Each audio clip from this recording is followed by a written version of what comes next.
we'll be discussing important concepts and relations of magnetic effects of current. जो आपका first point है that is your any conductor carrying current will have magnetism. कोई भी conductor है उसमें current है तो वो मैग्नेटिज्म जो है वो शो करेगा. तो अगर मेरे पास एक करंट कैरिंग वायर है, चाहे वो स्ट्रेट है चाहे वो कर्व्ड है, कैसी भी है, और उस करंट कैरिंग वायर में आई करंट फ्लो कर रहा है, तो मैंने क्या किया, मैंने एक छोटा सा उसका पीस उठा लिया, और वो जो छोटा सा पीस मैंने उठाया उसकी लेंथ डीएल है. तो ये जो गिवन डीएल है ये एक करंट एलिमेंट है. तो जो करंट एलिमेंट है ये आप वेक्टर फॉर्म में रिप्रेजेंट करते हो. करंट एलिमेंट को आप रिप्रेजेंट करते हो एज डीएल वेक्टर. तो ये जो करंट एलिमेंट डीएल वेक्टर है इसकी डायरेक्शन क्या होगी? डीएल मैग्नीट्यूड, तो ये जो आपने डीएल उठाया वो लेंथ है, पर डायरेक्शन क्या होगी? जो इस डीएल में करंट की डायरेक्शन है. तो what is the direction of current in DL? That is the direction of DL vector. आप एक पॉइंट है, उस पॉइंट पे मैग्नेटिक फील्ड निकालना चाहते हो इस पूरे करंट कैरिंग कंडक्टर की. तो आप क्या करोगे?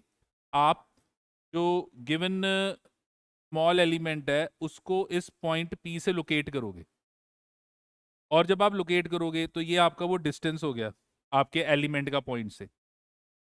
और ये जो एलिमेंट से पॉइंट तक का जो डायरेक्शन है वो आपका आर कैप हो गया. तो ये जो पॉइंट पी है जहाँ पे आप गिवन फील्ड निकालना चाहते हो, उस पॉइंट पी का जो पोजीशन वेक्टर बनेगा वो आर आर कैप. तो पोजीशन वेक्टर का मतलब कि आप वो जो डीएल करंट एलिमेंट है वहां से पॉइंट जहाँ पे फील्ड निकालना चाहते हो उसकी पोजीशन निकालोगे इन वेक्टर फॉर्म. अब ये जो गिवन डीएल वेक्टर है और ये जो गिवन आर वेक्टर है, इन दोनों के बीच में जो एंगल बना है वो थीटा है. तो थीटा क्या है? Theta is the angle between the direction of DL vector and R vector. Then according to your बायट-सेविट्स,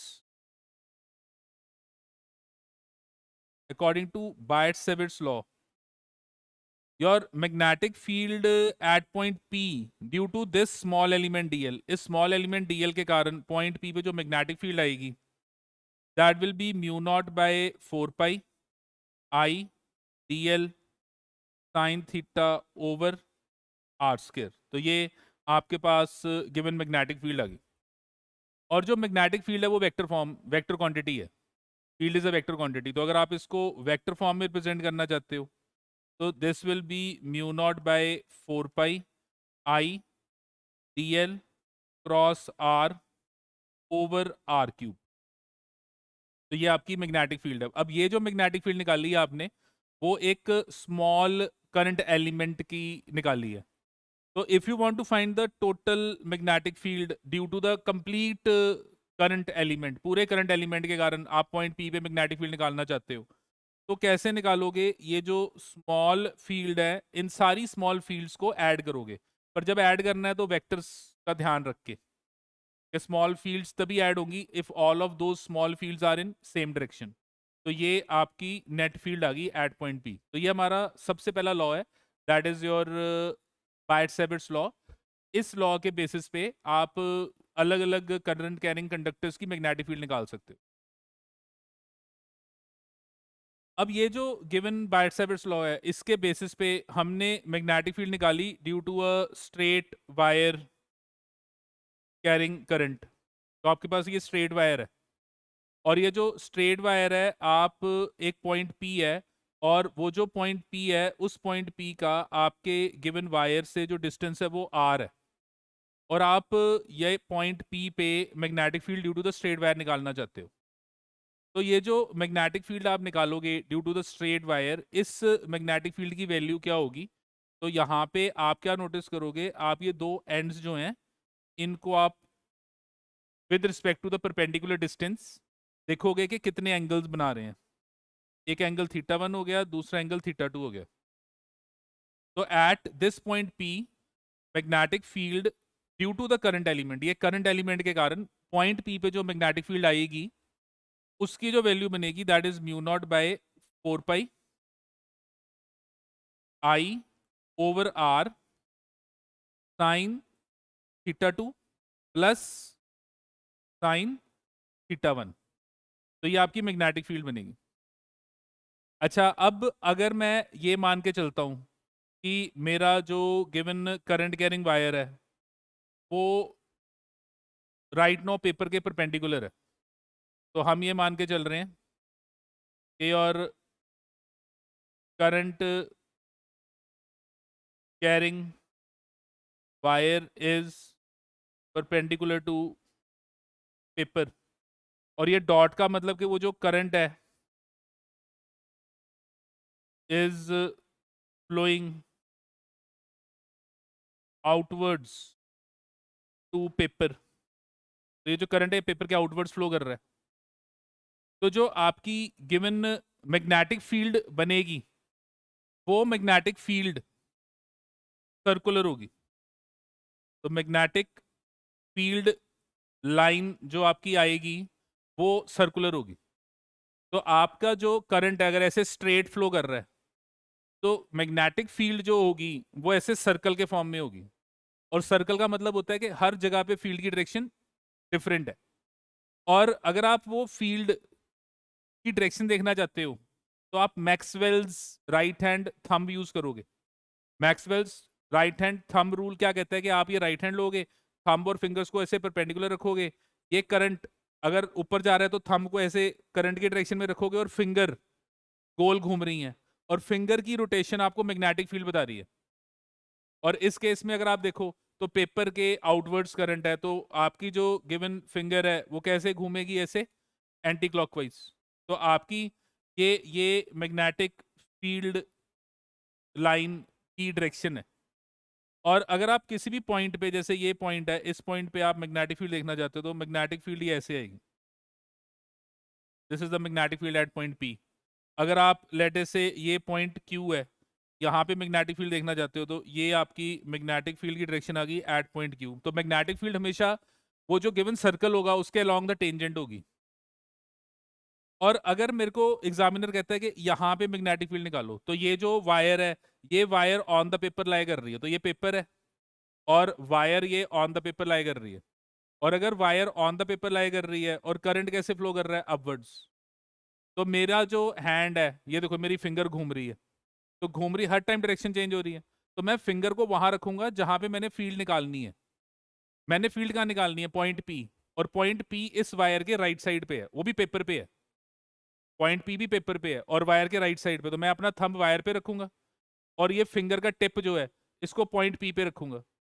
और मैं क्या नोटिस कर रहा हूँ कि मेरी फिंगर का टिप कहाँ जा रहा है, इनटू द पेपर। तो अगर मेरा फिंगर का टिप इनटू द पेपर जा रहा है तो राइट नो मैग्नेटिक फील्ड कहाँ है, at point P into the paper. तो और magnetic field at point P जो आएगी वो आपकी मैग्नेटिक फील्ड कहाँ को डायरेक्ट होगी, that is directed into the paper. तो आपकी ये गिवन मैग्नेटिक फील्ड की डायरेक्शन आ गई। अच्छा, अब यहाँ पर आपके पास अगर आप इस गिवन वायर को लो तो ये जो लाइन है इसको हम axis axis of the wire कहते हैं। तो ये वायर की लेंथ के लॉन्ग जो लाइन है इसको हम एक्सिस ऑफ द वायर कहेंगे। और ये जो वायर है राइट नाउ मैं मान रहा हूं कि ये थिन वायर है। थिन का मतलब मैं इस वायर की थिकनेस को कंसिडर नहीं कर रहा। और अगर कोई भी आपका given point on the axis है तो on the axis magnetic field zero होगी। तो अगर आप एक्सिस पे हो, वायर के एक्सिस पे हो, तो वायर के एक्सिस पे जो मैग्नेटिक फील्ड आएगी वो क्या आएगी, जीरो आएगी। और अगर आपकी जो वायर है वो इन्फिनाइट इन्फिनाइट लॉन्ग वायर है तो फिर उसमें ये जो थीटा 1 थीटा 2 है ये 90 हो जाएंगे। आप इनको डिफाइन नहीं कर पाओगे, इनकी वैल्यू 90 हो जाएगी। And sine 90 1। तो आपके पास जो गिवन मैग्नेटिक फील्ड आएगी वो बन जाएगी mu naught by 4 pi 2 I over R. और ये जो मैग्नेटिक फील्ड की वैल्यू है इसको हम बहुत ज़्यादा यूज़ करते हैं। mu naught by 4 pi 2 I by r. This is the magnetic field due to a long straight wire carrying current at a point P at a distance r from the wire. अब हमें जब given questions करने हैं तो sometimes क्या होगा कि आपको मैग्नेटिक फील्ड निकालने को आएगी एट वन एंड, तो मैग्नेटिक फील्ड निकालनी है at one end of the wire. जब आप एक एंड पे हो तो उस केस में आप क्या नोटिस करोगे कि आपका जो थीटा वन है वो तो जीरो हो जाएगा, क्योंकि थीटा वन क्या था, परपेंडिकुलर डिस्टेंस का एक एंड से एंगल। अब आप खुद ही एंड पे हो तो परपेंडिकुलर डिस्टेंस भी वही है, तो आपका थीटा वन क्या बन जाएगा, जीरो। तो अगर आप वायर के एंड पे हो तो वहां पे जो आपकी मैग्नेटिक फील्ड की वैल्यू आएगी, that magnetic field will be equal to mu naught by 4 pi I over r sin theta, where what is theta? Theta is the angle which your given point will make with one end of the wire. एक and के साथ तो zero है, एक and के साथ तो zero है, दूसरे एंड के साथ जो एंगल बनेगा वो आपका क्या बन गया, थीटा। तो आपका वो जो वायर वो दूसरे एंड के साथ जो एंगल बनाएगा वो sine theta. And for your infinite long at end of the wire, अगर इन्फिनिट लॉन्ग है और एंड पे निकालना है तो फिर ये जो थीटा है ये 90 हो जाएगा, और आपके पास जो गिवन मैग्नेटिक फील्ड है वो mu naught by 4 pi I over R, तो ये आपकी मैग्नेटिक फील्ड की वैल्यू होगी। तो ये आपके एक स्ट्रेट वायर कैरिंग करंट की फील्ड की वैल्यू और डायरेक्शन निकालने का मेथड है। अब कंपटीशन में एक और यहाँ पे इसी का केस आ जाता है, वायर ऑफ स्मॉल लेंथ, और इस वायर ऑफ स्मॉल लेंथ में ये आपका एक्सेस ऑफ द वायर हो गया, और आपकी जो वायर है वो ये सी डी वायर है, और आप जिस पॉइंट पे मैग्नेटिक फील्ड निकालना चाहते हो वो ये पॉइंट पी है, और perpendicular distance from the axis से जो परपेंडिकुलर डिस्टेंस है वो आर है। अब इस केस में ये आपके दो एंड्स हैं, और ये जो दो एंड्स हैं अगर आप इन दो एंड्स को पॉइंट पी के साथ कनेक्ट करोगे तो आप क्या नोटिस करोगे कि ये दोनों एंगल्स थीटा वन और ये थीटा टू ये दोनों एक ही मूवमेंट पे हैं, दोनों की एक ही मूवमेंट है, दोनों क्लॉकवाइज मूवमेंट है एक। अब पहले हम क्या नोटिस करते थे, एक एंगल परपेंडिकुलर डिस्टेंस से नीचे बन रहा था, दूसरा एंगल परपेंडिकुलर डिस्टेंस से ऊपर बन रहा था, यहाँ पे दोनों एंगल ऊपर बन रहे हैं। तो आपकी जो इस पॉइंट पे मैग्नेटिक फील्ड होगी उसका formula mu naught by 4 pi I over R sine theta two minus sine theta one. तो ये माइनस का ध्यान रखना है।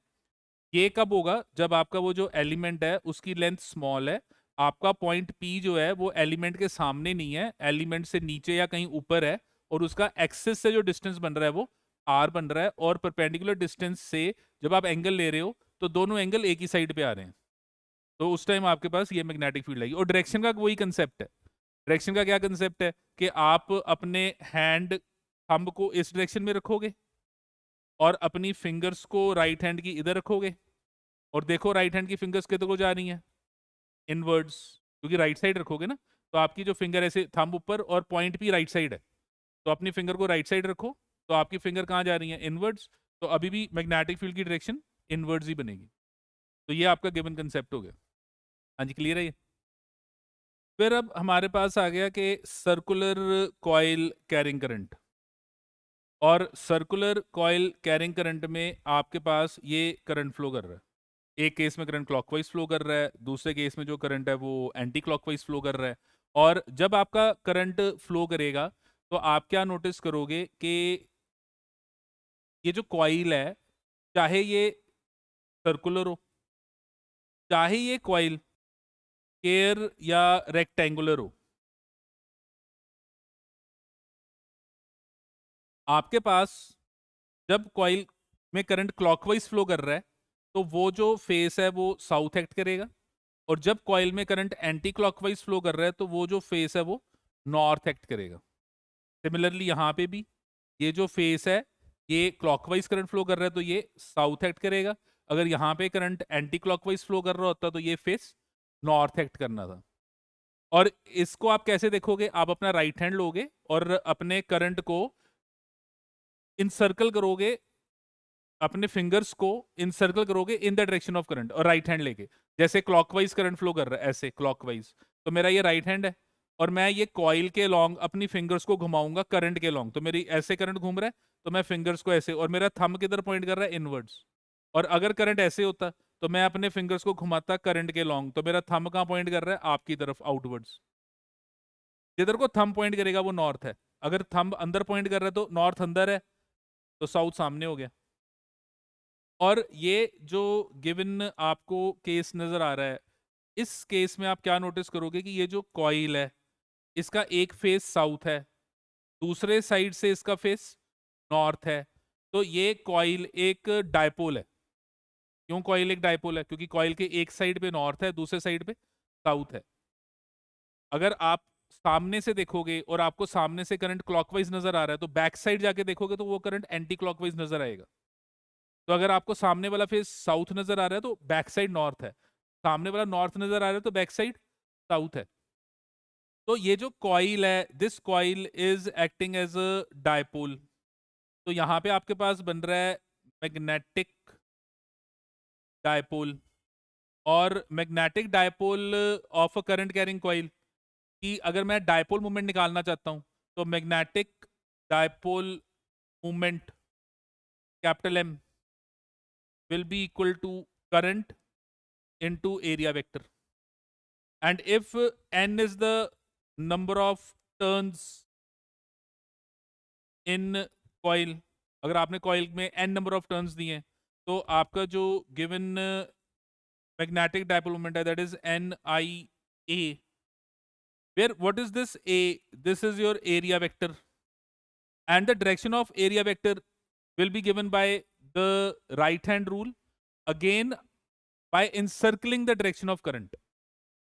तो आप करंट को अगर इनसर्कल करोगे अपने राइट हैंड से, तो इस केस में आप क्या नोटिस करोगे, थंब कहाँ पॉइंट कर रहा है, इनवर्ड्स। तो अगर आप यहाँ पे देखोगे तो आपका जो मैग्नेटिक डायपोल मोमेंट है वो कहाँ आएगा, इनवर्ड्स। और अगर आप ये दूसरे केस में देखोगे तो यहाँ पे आपका जो मैग्नेटिक डायपोल मोमेंट आएगा वो कहाँ आएगा, आउटवर्ड्स। तो मैग्नेटिक डायपोल मोमेंट हमेशा किसके इक्वल होगा, करंट इनटू एरिया। हाँ, अगर आप एक सर्कल को ले रहे हो तो इसका एरिया क्या बनेगा, pi into R square, where R is the radius. तो अगर इसका रेडियस आप कैपिटल आर मान रहे हो, और यहाँ पे आपके पास अगर ये लोगे तो इस केस में जो एरिया बनेगा, अगर ये आपके पास लेंथ एल ब्रेथ बी ऐसे है, तो यहाँ पे जो एरिया बनेगा that area will be L into B. और डायरेक्शन आप कैसे लोगे, एरिया वेक्टर, एरिया वेक्टर कैसे लोगे, अपना राइट हैंड लोगे और करंट को इनसर्कल करोगे, जिधर थंब पॉइंट करेगा वही मैग्नेटिक फील्ड की डायरेक्शन है, वही आपके एम की भी डायरेक्शन है, सेम मैग्नेटिक फील्ड की डायरेक्शन और एम को निकालने का कंसेप्ट बिल्कुल सेम है। मैग्नेटिक फील्ड और एम में सिर्फ फर्क ये है कि मैग्नेटिक फील्ड आप जब भी निकालोगे तो एक गिवन बॉडी के बाहर भी निकालोगे, एम सिर्फ एक बॉडी का मैग्नेटिक डायपोल मोमेंट है।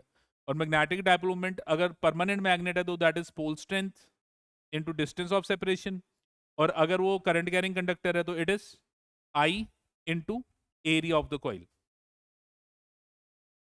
अब हमारे पास एक कॉइल है और उस कॉइल में लेटर से ये करंट फ्लो कर रहा है, और आप की ये जो कॉइल है, इस कॉइल का जो रेडियस है वो कैपिटल आर है, और आप सेंटर ऑफ द कॉइल पे मैग्नेटिक फील्ड निकालना चाहते हो कि कॉइल के सेंटर में मैग्नेटिक फील्ड कितनी है।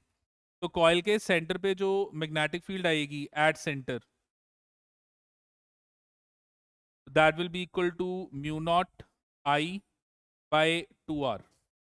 तो at the centre your magnetic field will be mu naught I by 2r। तो पहले हमने स्ट्रेट वायर के कारण मैग्नेटिक फील्ड निकाली थी, अब हम सर्कुलर कॉइल के कारण मैग्नेटिक फील्ड निकाल रहे हैं। और एक सर्कुलर कॉइल की जो मैग्नेटिक फील्ड आएगी वो कितनी आएगी, mu naught I by 2r, कहाँ, एट इट्स सेंटर। और ये मैग्नेटिक फील्ड भी सेम जैसे मैंने पीछे मैग्नेटिक डायपोल मोमेंट निकाला था, बिल्कुल वैसे। राइट हैंड लो, करंट को इनसर्कल करो और थंब देखो किधर पॉइंट कर रहा है। तो अगर आप राइट हैंड लोगे, करंट को क्लॉकवाइज इनसर्कल करोगे, तो आपका थंब किधर पॉइंट कर रहा है, इनटू द पेपर।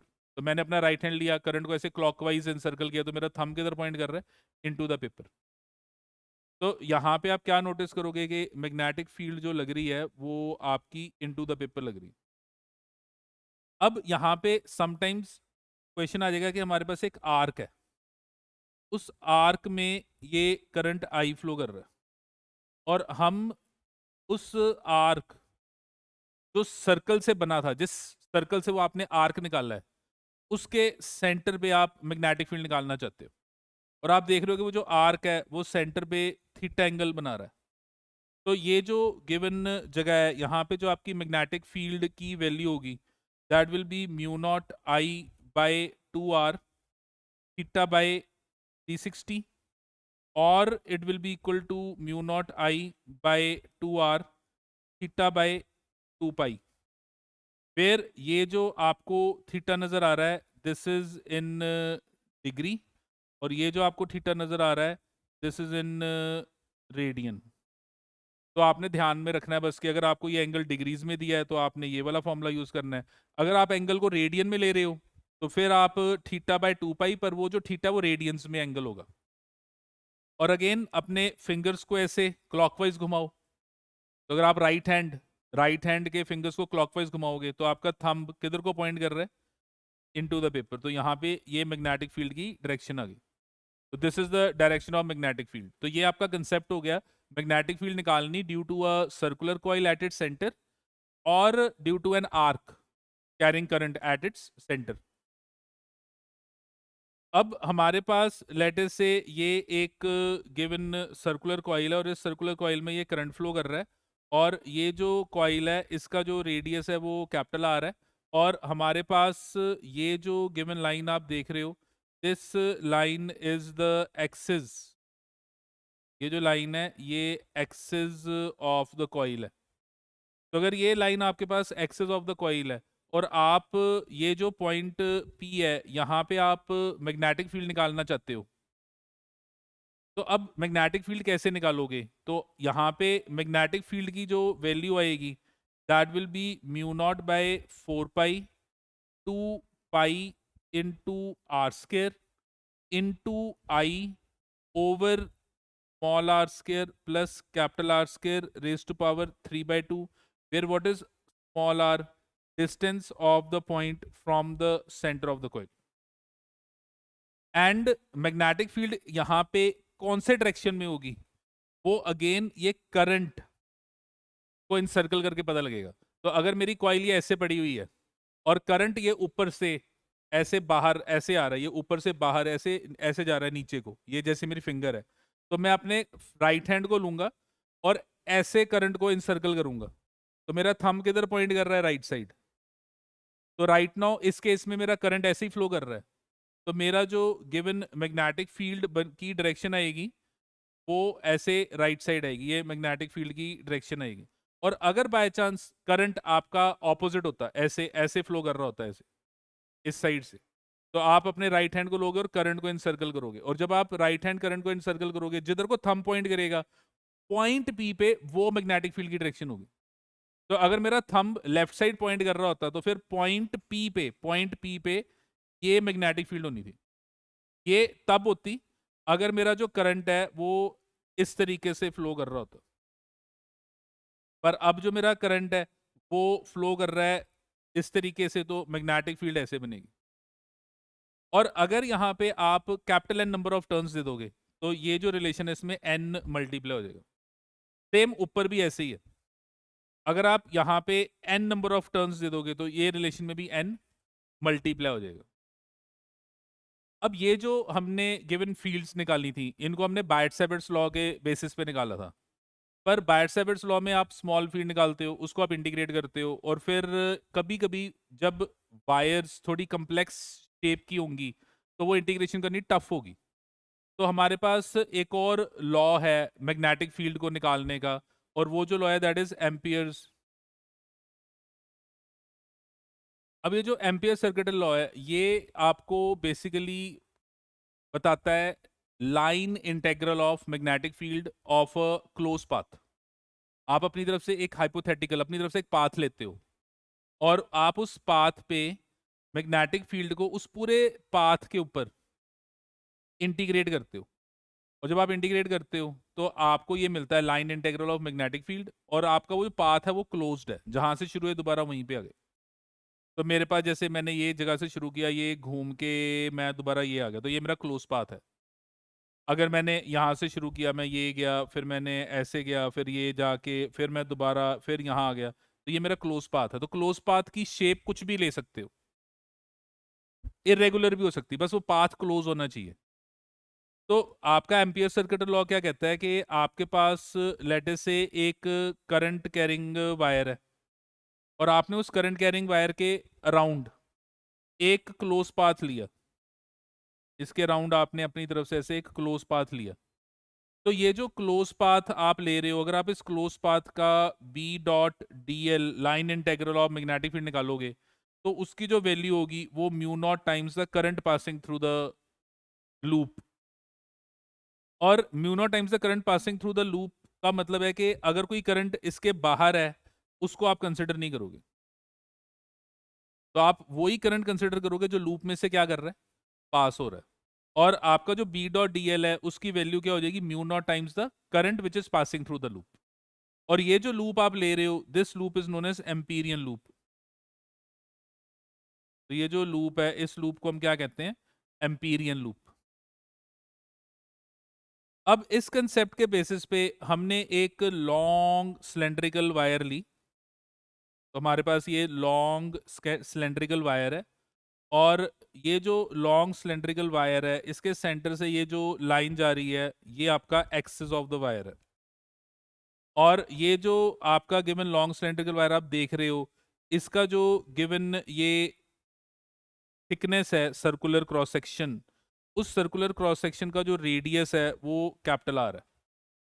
और हम यहाँ पे क्या नोटिस कर रहे हैं कि ये पूरे क्रॉस सेक्शन में ये करंट फ्लो कर रहा है, तो ये पूरे क्रॉस सेक्शन में ये करंट फ्लो कर रहा है, और वो जो करंट फ्लो कर रहा है वो लेटर से आई फ्लो कर रहा है। अब मैं ये जो थिक सिलेंड्रिकल वायर है, इसके कारण मैग्नेटिक फील्ड निकालना चाहता हूँ, और जब मैं इसके कारण मैग्नेटिक फील्ड निकालना चाहता हूँ, तो मेरे पास जो पॉइंट है, एक पॉइंट है आउटसाइड द वायर, और वो जो पॉइंट आउटसाइड द वायर है, मैं जो डिस्टेंस ले रहा हूँ वो एक्सिस ऑफ द वायर से ले रहा हूँ। तो जब मैं एक्सिस ऑफ वायर से डिस्टेंस ले रहा हूँ, तो यहाँ पे जो मेरी मैग्नेटिक फील्ड की वैल्यू आ रही है, वो आ रही है mu naught by 4 pi 2 I over small R, और मेरा जो स्मॉल आर है वो कैपिटल आर से बड़ा है, क्योंकि मैं आउटसाइड द वायर हूँ। और इसमें मैं क्या नोटिस कर रहा हूँ कि चाहे थिक वायर हो, जैसे ये मोटी सारी सिलेंड्रिकल वायर है, चाहे थिन वायर हो, रिलेशन सेम आ रहा है। और मैग्नेटिक फील्ड की अगर आपने यहाँ पे डायरेक्शन देखनी है, तो सेम वही कंसेप्ट है। क्या कंसेप्ट है, अपने थंब को लो, और थंब को ये करंट के लॉन्ग रखो, ऐसे करंट के लॉन्ग रखो, और फिंगर्स को इनसर्कल करो राइट हैंड, और फिंगर को रखो ये राइट साइड, ये जहां पे पॉइंट पी है वहां पे। तो देखो फिंगर कहाँ जा रही है, इनवर्ड्स। तो अगर फिंगर इनवर्ड्स जा रही है, तो वो इनवर्ड्स डायरेक्शन यहाँ पे आपकी मैग्नेटिक फील्ड की डायरेक्शन है। तो सेम वही कंसेप्ट मैग्नेटिक फील्ड को निकालने का, स्ट्रेट वायर जब भी आएगी तो Maxwell's right hand thumb rule लगेगा। अब यहाँ पे अगर मैं ऑन द वायर हूँ, मेरा जो पॉइंट है पी है वो ऑन द वायर है, तो स्मॉल आर और कैपिटल आर दोनों सेम हो गए। तो यहाँ पे मैं क्या नोटिस कर रहा हूँ कि स्मॉल आर और कैपिटल आर दोनों सेम हो गए, और मेरी जो गिवन मैग्नेटिक फील्ड इस जगह पे आएगी ऑन द सरफेस, उसकी वैल्यू हो जाएगी mu naught by 4 pi 2 I by capital R. And if I am inside, अगर मेरा जो पॉइंट है वो इनसाइड है at a distance R from the axis, तो ये जो पॉइंट जो इनसाइड है, जहाँ पे आपका स्मॉल आर जो है वो कैपिटल आर से कम है, आप गिवन वायर के अंदर हो, तो यहाँ पे जो मैग्नेटिक फील्ड की वैल्यू आएगी that will be mu naught by 4 pi 2 I over capital R square into small R. और अगर आप एक्सिस पे हो, तो अगर आप ये एक्सिस पे हो, आपका पॉइंट एक्सिस पे है, तो on axis small R zero हो जाएगा और मैग्नेटिक फील्ड आपकी जीरो हो जाएगी। और यहाँ पे आप क्या नोटिस कर रहे हो, यहाँ पे आप नोटिस कर रहे हो कि आपकी जो गिवन मैग्नेटिक फील्ड है, इस केस में जब आप आउटसाइड हो, तो आउटसाइड आपकी जो मैग्नेटिक फील्ड है that is inversely proportional to R. जब आप ऑन द सरफेस हो, तो ऑन सरफेस हो, तो आपकी जो मैग्नेटिक फील्ड है वो मैक्सिमम है। और जब आप इनसाइड हो, इनसाइड हो, तो आप क्या नोटिस करोगे, इनसाइड आपकी जो मैग्नेटिक फील्ड है वो directly proportional to small R है। सेंटर पे फील्ड जीरो है, सेंटर से जैसे दूर जाओगे, मतलब सेंटर मतलब एक्सिस पे जीरो है, एक्सिस से जैसे से दूर जाओगे सरफेस की तरफ फील्ड बढ़ेगी, सरफेस पे आओगे फील्ड मैक्सिमम हो जाएगी, सरफेस से और बाहर की तरफ दूर जाओगे तो फील्ड इनवर्सली प्रोपोर्शनल कम होनी शुरू हो जाएगी। और यहाँ पे एक और आपके पास केस है कि if your wire is hollow, अगर ये अंदर से खाली है, हॉलो है, तो outside and on the surface तो रिलेशन सेम रहेगा, लेकिन इनसाइड इनसाइड मैग्नेटिक फील्ड क्या हो जाएगी, जीरो। तो आउटसाइड और on the surface same relation रहेगा, पर इनसाइड आपका जो एम्पियरिन लूप बनेगा, एम्पियरिन लूप बनेगा, उसके अंदर से कोई करंट फ्लो नहीं करेगा, तो उस पॉइंट पे मैग्नेटिक फील्ड क्या आएगी, जीरो आएगी। हाँ जी, क्लियर है ये बात। अब ये जो एम्पियरिन सर्किट लॉ है, इसके बेसिस पे हमने एक लॉन्ग सोलेनॉइड की मैग्नेटिक फील्ड भी निकाली। और एक लॉन्ग सोलेनॉइड में मैंने क्या नोटिस किया कि ऐसे अगर करंट मैं फ्लो कराऊंगा, तो ये जो सोलेनॉइड है इसका एक एंड नॉर्थ बन जाएगा और दूसरा एंड इसका साउथ बन जाएगा। और जब इसका एक एंड नॉर्थ और दूसरा एंड साउथ बनेगा, तो ये बिल्कुल जैसे एक बार मैग्नेट की मैग्नेटिज्म होती है वैसे मैग्नेटिक फील्ड देगा। और अगर मैं इसके बाहर देखूं, तो आउटसाइड जो मैग्नेटिक फील्ड होगी वो वीक एंड नॉन यूनिफॉर्म होगी।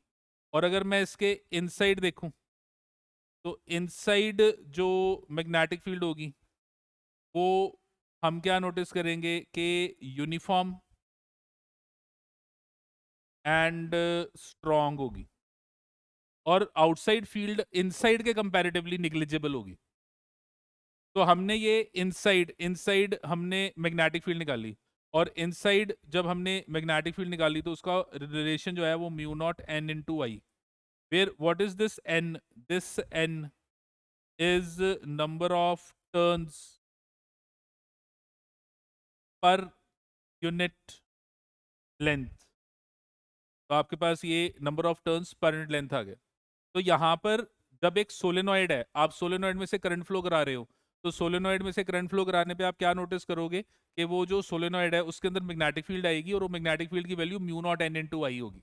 और ये जो आपका सोलेनॉइड है, ये एक प्रैक्टिकल वे है करंट से मैग्नेटिज्म को ऑब्टेन करने का।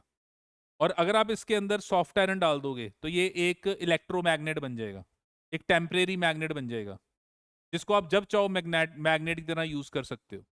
करंट की डायरेक्शन रिवर्स करोगे, पोल्स रिवर्स हो जाएंगे। करंट बढ़ा दोगे, मैग्नेटिज्म बढ़ जाएगी। करंट कम करोगे, मैग्नेटिज्म कम हो जाएगी।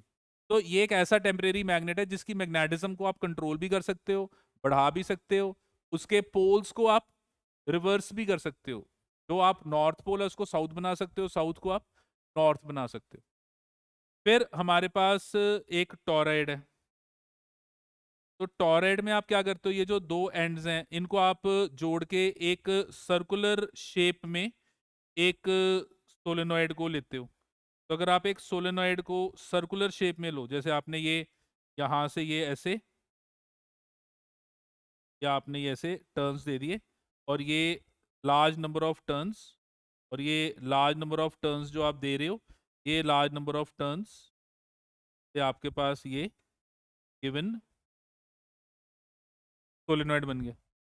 तो ये जो solenoid which is having large number of turns, ये जो सोलेनॉइड है जिसमें लार्ज नंबर ऑफ टर्न्स हैं, और ये आपके पास लार्ज नंबर ऑफ टर्न्स वाला जो सोलेनॉइड है, this solenoid is what, this is your torrid. Torrid के अंदर भी जो मैग्नेटिक फील्ड होगी वो सेम इतनी होगी, म्यू नॉट एन इनटू आई। और अगर आप टॉरॉइड का रेडियस लेना चाहते हो, तो टॉरॉइड के दो रेडियस होंगे, एक ये R1 और एक R2। तो टॉरॉइड का जो मीन रेडियस होगा वो R1 प्लस R2/2। तो this is the mean radius of torrid. और फर्क सिर्फ क्या है, फर्क ये है कि अगर आप एक सोलेनॉइड लोगे तो इसके अंदर जो मैग्नेटिक फील्ड होंगी वो ऐसे स्ट्रेट लाइंस होंगी। तो यहाँ पे मैग्नेटिक फील्ड ऐसे यूनिफॉर्म एंड ऐसे स्ट्रेट लाइन ऐसे बनेगी, ये मैग्नेटिक फील्ड ऐसे बनेगी। और टोरॉइड के अंदर अगर आप डिस्क देखोगे तो मैग्नेटिक फील्ड लाइंस ऐसे सर्कुलर होंगी। मतलब टोरॉइड के अंदर जो मैग्नेटिक फील्ड लाइंस होंगी उनकी शेप कैसी होगी, उनकी शेप सर्कुलर होगी। होगी यहाँ पे भी वही यूनिफॉर्म, पर मैग्नेटिक फील्ड की शेप सर्कुलर होगी। तो अगर आप मैग्नेटिक फील्ड को सर्कुलर बनाना चाहते हो तो आप ऐसे उसको टॉरॉयड में कन्वर्ट करोगे। अगर आप मैग्नेटिक फील्ड को स्ट्रेट रखना चाहते हो तो आप ऐसे सोलेनॉइड को ऐसे लॉन्ग सोलेनॉइड लोगे। और यहाँ पर ये तो हमारा जो रेगुलर है उसका पार्ट हो गया। अगर हम कंपटीशन की बात करें तो हमें क्वेश्चन आ जाएगा सोलेनॉइड ऑफ फाइनाइट लेंथ। तो अभी जो हमने सोलेनॉइड लिया था वो लॉन्ग सोलेनॉइड था, उसकी लेंथ डिफाइंड नहीं थी। पर अगर फाइनाइट लेंथ है तो ये डॉट का मतलब ये करंट यहाँ से बाहर आ रहा है, तो ये आपके टर्न्स हैं, और यहाँ से करंट बाहर आ रहा है, और ये करंट ऐसे बाहर आके ये क्रॉस, तो ये आपका करंट ऐसे फ्लो कर रहा है। अच्छा, अगर मैं ये करंट को ऐसे इनसर्कल करूँ, ये अगर मैं करंट को ऐसे इनसर्कल करूँ, जैसे ये मेरा करंट ये बाहर आ रहा है, ये ऐसे आ रहा है, और फिर ये ऐसे, तो अगर मैं करंट को इनसर्कल करूँ तो आप क्या नोटिस करोगे कि ये साइड नॉर्थ हो जाएगी, ये साइड साउथ, क्योंकि थंब लो, करंट को इनसर्कल करो, तो करंट कैसे आ रहा है, ऊपर से ऐसे आपकी तरफ आ रहा है, तो थंब इधर को आ रहा है, तो ये नॉर्थ साउथ। तो आप क्या नोटिस करोगे कि आपकी जो मैग्नेटिक फील्ड की डायरेक्शन है वो ये मैग्नेटिक फील्ड की डायरेक्शन बनेगी, तो आपकी ये मैग्नेटिक फील्ड की डायरेक्शन आ रही है। अब आपको एग्जामिनर ऐसे कह देगा कि एक पॉइंट है, उस पॉइंट पे मैग्नेटिक फील्ड निकालो, तो आप मैग्नेटिक फील्ड कैसे निकालोगे, आप यहाँ पे ये ऐसे परपेंडिकुलर एक लेंथ बनाओगे और फिर दोनों एंड्स का एंगल देखोगे with respect to this point, तो इस पॉइंट के रिस्पेक्टिवली आप दोनों एंड्स का एंगल देखोगे। तो जहां पे भी मैग्नेटिक फील्ड निकालनी है वहां पे बस वो पॉइंट लो, और उस पॉइंट को लेके ये आप ये एंगल लो, एक एंगल अल्फा, एक एंगल बीटा है। तो एट पॉइंट पी, ये जो पॉइंट पी है, यहाँ पे जो आपकी मैग्नेटिक फील्ड आएगी इसकी वैल्यू होगी half mu naught N into आई sine alpha plus sign beta. तो ये हमने कॉम्पिटिशन्स के अकॉर्डिंगली याद रखना है कि रेगुलर में लॉन्ग सोलेनॉइड है, कॉम्पिटिशन्स में हमें फाइनाइट लेंथ का सोलेनॉइड आएगा। डायरेक्शन तो यही बनेगी जो हमने बनाई है, पर अलग अलग पॉइंट्स पे फील्ड की वैल्यू थोड़ी डिफरेंट होगी, और वो जो फील्ड की वैल्यू निकालनी है वो ऐसे आएगी। और यही अगर मैं देखो इन लॉन्ग कर दूं, अगर मैं इसको लॉन्ग कर दूं तो अल्फा और बीटा जो है वो 90 हो जाएंगे, क्योंकि लॉन्ग कर दोगे तो अल्फा बीटा जो है 90 हो जाएंगे, और आपकी जो मैग्नेटिक फील्ड है वो बन जाएगी म्यू नॉट एन इंटू आई, जो हमने पीछे किया ही है। और इस केस में आपको समटाइम्स आ जाएगा कि find the magnetic field at one end. तो magnetic field at one end अगर निकालना है तो हो जाएगा half of mu naught N I sine of theta. Why sine theta? Because alpha zero हो जाएगा, और बीटा की वैल्यू वो एंगल बनेगा जो ये एक एंड के साथ बनेगा, तो जो एक एंड के साथ एंगल बनेगा वो आपका थीटा हो गया। और अगर आपके पास लॉन्ग वायर है, अगर लॉन्ग है, तो फिर एक एंड पे जो मैग्नेटिक फील्ड आएगी वो half of mu naught N into I. तो ये याद रखना है कि सोलेनॉइड अगर लॉन्ग सोलेनॉइड है तो अंदर magnetic field mu naught N into I है, और साइड्स पे मैग्नेटिक फील्ड कितनी है, half of mu naught N into I. हाँ जी, क्लियर है ये? अब ये तो हमने डिस्कस किया था कि करंट कैरिंग वायर अपने अंदर जब उसमें करंट फ्लो कर रहा है तो वो खुद मैग्नेट की तरह एक्ट कर रहा है, और वो कितनी मैग्नेटिज्म दे रहा है। अब हम क्या करेंगे, ये जो करंट कैरिंग वायर है इसको एक एक्सटर्नल फील्ड में रखेंगे। अच्छा, एक्सटर्नल फील्ड एक मैग्नेट है और ये खुद भी मैग्नेट है, तो मैग्नेट मैग्नेट इंटरेक्ट करेंगे, फोर्स लगेगी। तो अब हम स्टडी करेंगे force acting on current carrying wires. अच्छा, करंट को जनरेट करने के दो मेथड हैं, एक वायर में इलेक्ट्रॉन्स मूव करा दो, या एक प्रोटॉन को फ्लो करा दो, या एक आप किसी भी अल्फा पार्टिकल को मूव करा दो, तो मूविंग चार्ज इज करंट। तो हमारे पास अब दो केस हो गए, एक हो गया force acting on a charge particle moving in magnetic field, एक हो गया force acting on a current carrying wire in magnetic field. तो हमारे पास एक चार्ज है, उस चार्ज को आपने वेलोसिटी दी, और उस चार्ज को आपने एक मैग्नेटिक फील्ड में रखा। अभी वो मैग्नेटिक फील्ड कहीं पे भी लग सकती है, पर आपने उसको मैग्नेटिक फील्ड में रखा, तो वो जो चार्ज पार्टिकल है उस पे मैग्नेटिक फील्ड के कारण क्या लगी, मैग्नेटिक फोर्स। और वो जो मैग्नेटिक फोर्स है उसकी वैल्यू है Q into V cross B, अगर वो चार्ज जो है वो पॉजिटिव है। और वही मैग्नेटिक फोर्स की value -Q into V cross B, अगर वो चार्ज नेगेटिव है। अब ये माइनस का सिर्फ ये कंसेप्ट है कि यहाँ पे जो फोर्स है और v क्रॉस बी ये डायरेक्शन सेम आएगी, फोर्स और वी क्रॉस बी की डायरेक्शन ऑपोजिट आएगी। तो माइनस का मतलब है कि जो फोर्स की डायरेक्शन आएगी वो वी क्रॉस बी के ऑपोजिट है, और जहां पे आपने माइनस नहीं लिखा उसका मतलब है कि जो फोर्स की डायरेक्शन आएगी वो वी क्रॉस बी के अलोंग है। और यहाँ पे आप क्या नोटिस करोगे कि ये जो आपकी फोर्स का मैग्नीट्यूड है, मैग्नीट्यूड वो आ जाएगा Q V B sine theta. तो मैग्नीट्यूड आ गया Q V B sine theta. Theta क्या है? थीटा जो है वो आपकी वेलोसिटी एंड मैग्नेटिक फील्ड के बीच में एंगल है। तो वेलोसिटी और मैग्नेटिक फील्ड के बीच में एंगल है, वो आपका थीटा है। तो यहाँ पे हम क्या नोटिस कर रहे हैं कि आपके पास ये मैग्नेटिक फील्ड है, और इस मैग्नेटिक फील्ड में आपने एक चार्ज को रेस्ट पे रखा, तो उस पर मैग्नेटिक फोर्स जीरो हो जाएगी। क्यों जीरो होगी? क्योंकि वो जो चार्ज है वो रेस्ट पे है, तो वी जीरो हो गया, तो मैग्नेटिक फोर्स नहीं लगेगी। अच्छा, आपने चार्ज को मैग्नेटिक फील्ड की डायरेक्शन में मूव करवाया, तो थीटा क्या हो जाएगा? जीरो। यहां पे भी मैग्नेटिक फोर्स जीरो हो जाएगी। आपने चार्ज को फील्ड के अगेंस्ट मूव करवाया, तो आपने चार्ज को फील्ड के अगेंस्ट मूव कराया, तो आपका जो थीटा है वो कितना हो जाएगा? 180।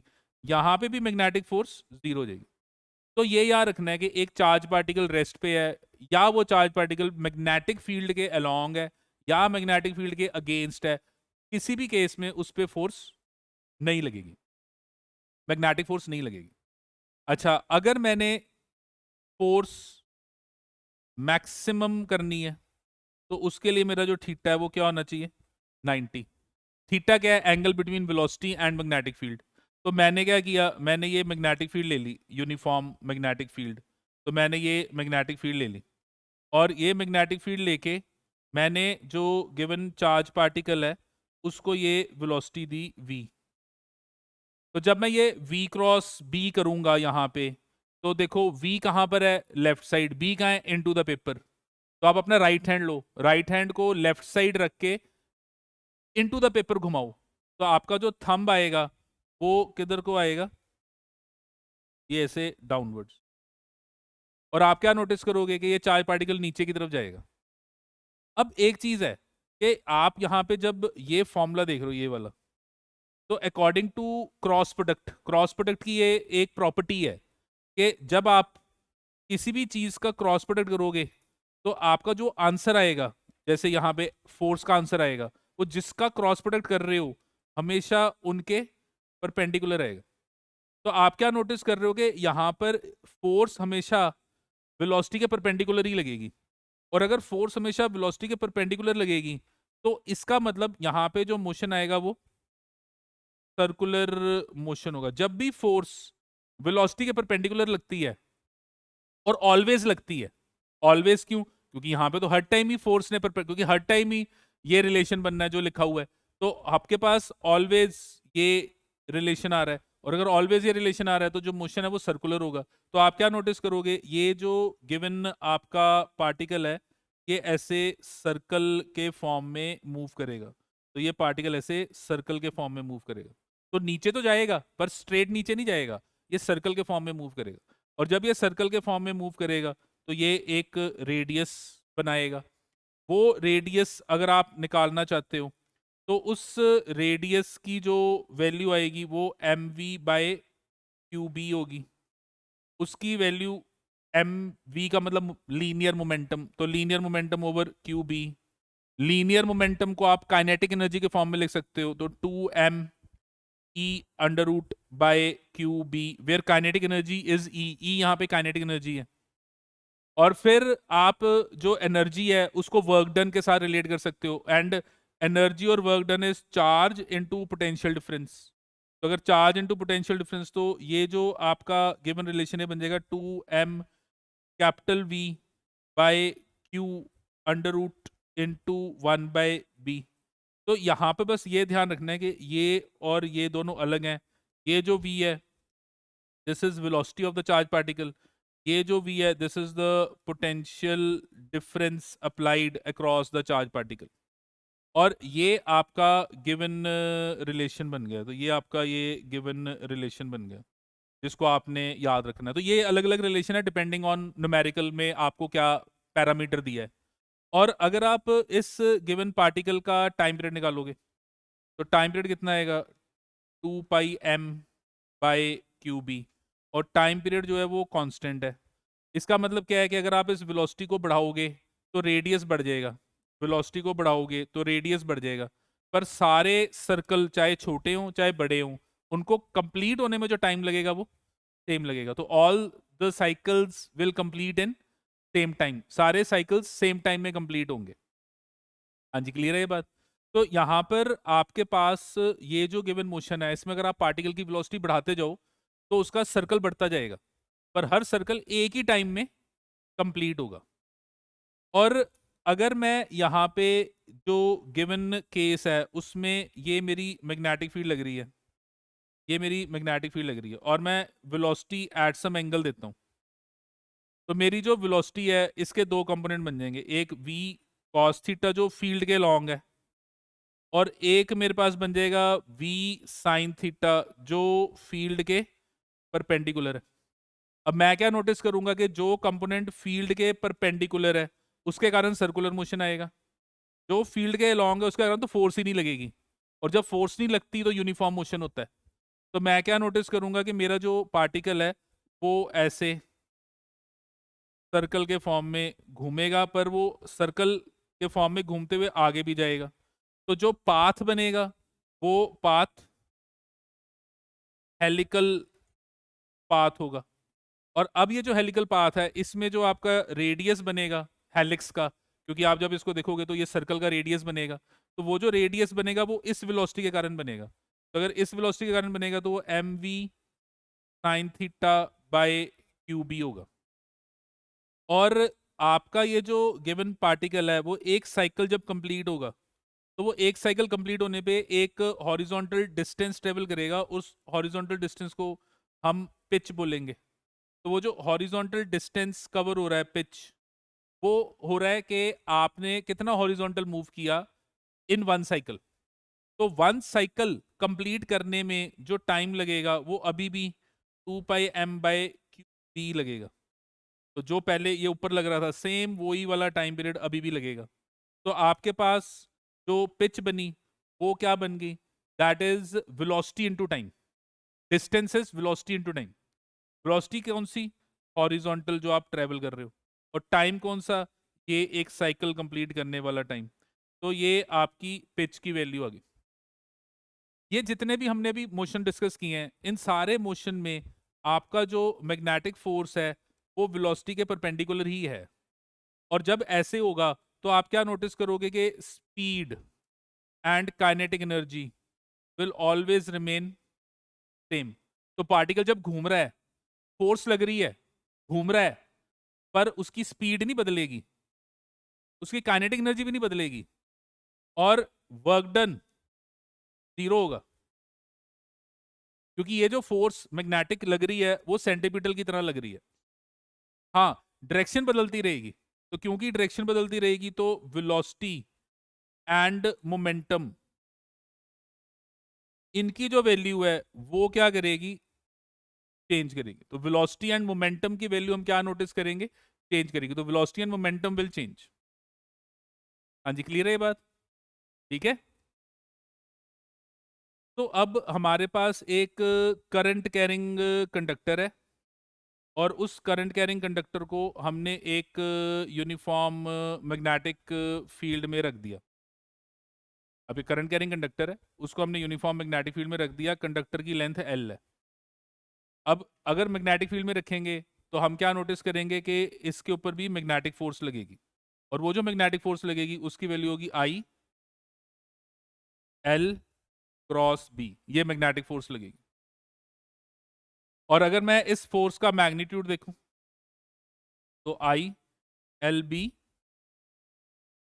sin theta, where what is this theta, this theta is your angle between L vector and B vector। तो थीटा जो है वो L और B के बीच में एंगल है।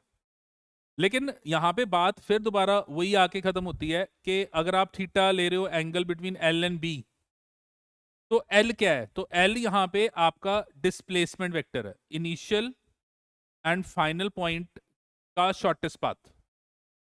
इनिशियल एंड फाइनल पॉइंट का शॉर्टेस्ट पाथ, वो आपका एल वेक्टर है। और ये जो एल वेक्टर आप देख रहे हो, इस एल वेक्टर की जो डायरेक्शन है वो करंट डिसाइड करेगा। इनिशियल पॉइंट और फाइनल पॉइंट करंट डिसाइड करेगा। जहां से करंट शुरू हुआ वो इनिशियल पॉइंट, जहां पे करंट आके एंड अप हो रहा है वो फाइनल पॉइंट होगा। इस केस में आपके पास लेट अस से ये गिवन मैग्नेटिक फील्ड है, और जब आप इस मैग्नेटिक फील्ड के अंदर अपने करंट कैरिंग वायर को फील्ड के लॉन्ग रखते हो या फील्ड के अगेंस्ट रखते हो, तो यहाँ पे आपका जो थीटा है वो 0 या थीटा जो है वो 180, तो दोनों केस में मैग्नेटिक फोर्स 0 होगी। तो मैग्नेटिक फोर्स 0 कब होगी? जब आपका जो करंट कैरिंग वायर है वो फील्ड के अलॉन्ग करंट है या फील्ड के अगेंस्ट करंट है। आपने वायर को फील्ड के अलॉन्ग रखा हुआ है, और अगर आपका जो गिवन फील्ड है, लेट अस से ये आपकी गिवन फील्ड है, और इस फील्ड में आप अपने करंट कैरिंग वायर को लेते हो, और वो जो करंट कैरिंग वायर है ये करंट आपका फ्लो कर रहा है, और यहाँ पे अब आपका थीटा जो है वो 90 है, तो आप क्या नोटिस करोगे कि जो आपकी मैग्नेटिक फोर्स है वो क्या हो जाएगी? मैक्सिमम। तो मैग्नेटिक फोर्स मैक्सिमम कब होगी? जब आपका कंडक्टर जो है वो फील्ड के परपेंडिकुलर होगा। और जब आपका कंडक्टर फील्ड के परपेंडिकुलर होगा तो उस टाइम आप क्या नोटिस करोगे कि जो फोर्स लगेगी उसकी डायरेक्शन एल क्रॉस बी से निकाल सकते हो, या फ्लेमिंग्स लेफ्ट हैंड रूल से निकाल सकते हो। फ्लेमिंग लेफ्ट हैंड रूल क्या कहता है कि अपना लेफ्ट हैंड ले लो, ये फोर फिंगर, सेंटर फिंगर और थंब ले लो, फोर फिंगर को रखो in the direction of magnetic field, तो ये मेरा ये four finger into the paper, and centre finger along the current, तो ये करंट ऊपर, तो थंब जिधर को पॉइंट करेगा वो फोर्स की डायरेक्शन, और right no thumb left side point कर रहा है, तो फोर्स की डायरेक्शन जो बनेगी वो किधर को बनेगी? Towards left side. या फिर आप एल क्रॉस बी कर सकते हो। एल क्रॉस बी में एल क्या है? करंट की डायरेक्शन, तो करंट की डायरेक्शन ऊपर है, मैग्नेटिक फील्ड कहाँ है? इनटू द पेपर, तो मैं अपना राइट हैंड लूंगा और एल से बी की तरफ फिंगर घुमाऊंगा, तो ये मेरा डायरेक्शन बन गया। तो ये मेरे पास गिवन डायरेक्शन आ गई। और अगर मेरा जो गिवन ये मैग्नेटिक फील्ड है, और इस मैग्नेटिक फील्ड में मैंने एक करंट कैरिंग कॉइल ली है, ऐसे कॉइल ली, और यहाँ पे मैं क्या नोटिस कर रहा हूँ कि ये कॉइल है और कॉइल में ये करंट फ्लो कर रहा है, तो यहाँ पर आप क्या नोटिस करोगे कि एल वेक्टर आपका 0 आ जाएगा, क्योंकि you have a uniform field and the current is flowing in a coil and initial and final point same. तो आप क्या नोटिस करोगे कि मैग्नेटिक फोर्स विल बी 0, यहाँ पे आप नोटिस करोगे कि मैग्नेटिक फोर्स 0 होगी, लेकिन इस सिस्टम पे लगेगी टॉर्क। तो when you have a coil in uniform magnetic field, एक current carrying coil uniform magnetic field में है, तो यूनिफॉर्म मैग्नेटिक फील्ड में जो नेट फोर्स है वो 0 होगी, पर टॉर्क लगेगी, और उस टॉर्क की वैल्यू क्या बनेगी? तो that will be equal to I A B sine theta. वो जो टॉर्क है that will be equal to I A cross B. और अगर यहाँ पे कॉइल में n नंबर ऑफ टर्न्स हैं, तो आप उस n के साथ इसको क्या करोगे? मल्टीप्लाई। और ये जो torque acting on a coil है, इसके बेसिस पे हमने डिजाइन किया एक गल्वेनोमीटर, जिसमें हमने एक मूविंग कॉइल गल्वेनोमीटर बनाया, जिसमें हमने एक रेडियल रेडियल मैग्नेटिक फील्ड जो है वो ली। रेडियल मैग्नेटिक फील्ड से क्या होगा कि हमेशा जो एंगल है वो क्या होगा? 90 डिग्री। तो आपकी जो टॉर्क लगेगी कॉइल पे वो कांस्टेंट हो जाएगी, एन आई ए बी हो जाएगी, साइन थीटा वहां पे 1 हो जाएगा। और ये जो गिवन करंट है जब इस कॉइल में फ्लो करेगा तो ये कॉइल डिफ्लेक्ट करेगी, और आपको पता चल जाएगा कि हाँ भाई मेरा इतना करंट फ्लो कर रहा है। और इस गल्वेनोमीटर के अंदर जो मेन पॉइंट है, जो करंट आएगा वो आपका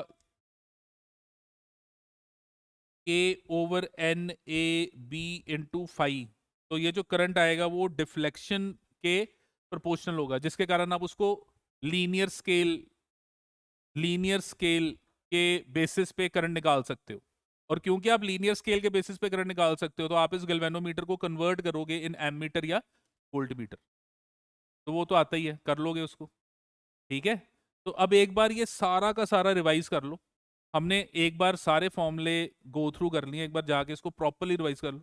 नेक्स्ट क्लास में हम इसके थोड़े से टफ क्वेश्चंस करेंगे जो कंपटीशन के अकॉर्डिंगली इंपॉर्टेंट है, ठीक है।